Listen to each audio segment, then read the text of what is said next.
Ora Angelo Calarco e Massimo Pica con Dei 3286.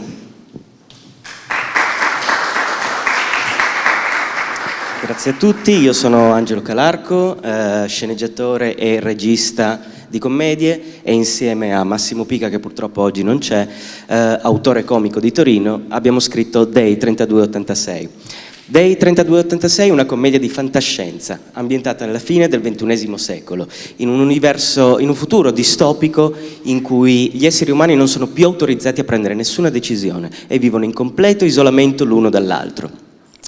La storia segue le vicende di Pannunzio, un uomo rabbioso e rassegnato che vive sotto il controllo dell'intelligenza artificiale che amministra tutta la vita sulla Terra, e in particolare, nel suo caso particolare, rappresentato da Brenda, il premuroso robot umanoide che vive nell'appartamento di Pannunzio e gestisce tutta la sua vita.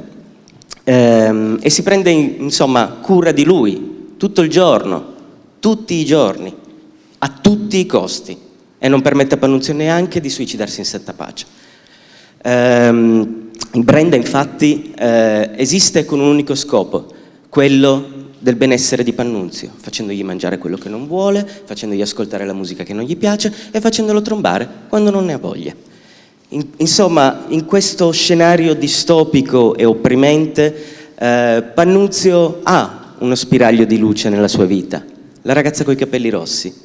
La ragazza coi capelli rossi con cui Pannunzio riesce a scambiare un piccolo sguardo d'intesa ogni giorno da dietro la finestra del palazzo di fronte, finché nel giorno 3286 Brenda, senza un apparente motivo, va in crash e Pannunzio si ritrova nuovamente, finalmente, libero. Cosa fareste voi se non foste più abituati a prendere nessuna decisione e da un momento all'altro doveste prendere la decisione più importante della vostra vita? Dei 3286 è un racconto dal sapore brutale ma gentile, che vuole raccontare con ironia, vuole toccare con ironia il tema della libertà e in particolare della libertà di scelta. Produttivamente parlando, il cortometraggio si svolge in un'unica location principale e 2 location secondarie, e i personaggi principali sono 2, Brenda e Pannunzio, e data la minuzia di pochissimi dialoghi si presta tranquillamente a essere girato sia in lingua italiana che addirittura in lingua inglese, e poter aprire così a possibili coproduzioni internazionali.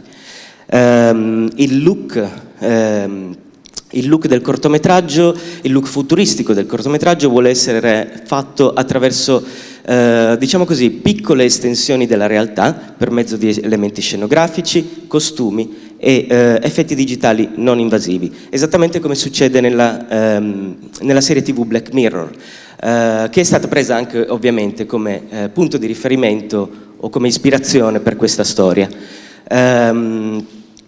Infatti una delle domande che ci siamo posti prima di scrivere questa storia sarebbe stata: come potrebbe essere una puntata di Black Mirror se fosse stata scritta da un comico? Personalmente io sono un grande fan del lavoro di Douglas Adams, e in particolare della trilogia in 5 libri della Guida Galattica per Autostoppisti, e ho usato questa mia passione per cercare di imitare il tono durante la narrazione.